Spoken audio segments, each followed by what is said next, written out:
All right, so today we're going to discuss the fundamental movement pattern of the squat. Now, again, we're in a discussion about this pattern of movement as opposed to exercise technique or exercise programming. For any specific application of this movement pattern, whether it be a back squat or a Zercher squat or a front squat, it has its own set of rules. We are merely discussing and learning and appreciating the squat pattern as a whole without rules. Now, think of it this way: when you were young, you were crawling around the floor.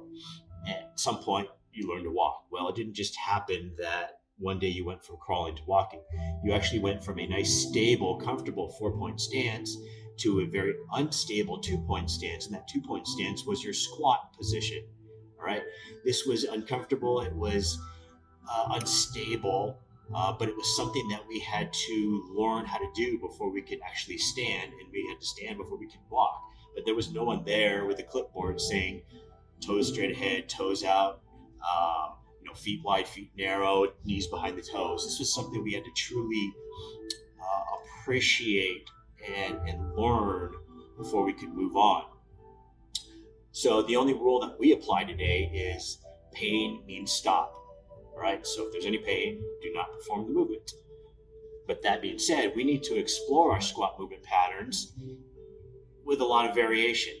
Okay. And then we should understand the nuances between them. So we will do a narrow squat, a wide squat, a toes out squat.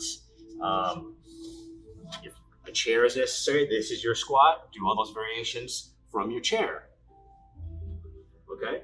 And another variation I'd like you to try, and even if you don't require a chair, is to sit on your chair facing a wall with your toes touching or nearly touching the wall and your feet wider than hip width, and let's go into a squat pattern from there.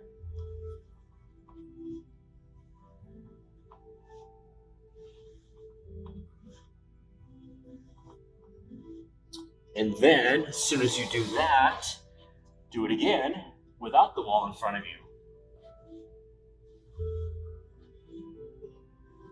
And understand and appreciate the nuances between being against the wall and not. Other than the fact that this wall is right in front of your face, I want you to really appreciate all those subtleties. And this is what will help you better understand your own body as we go through and start loading up this movement pattern.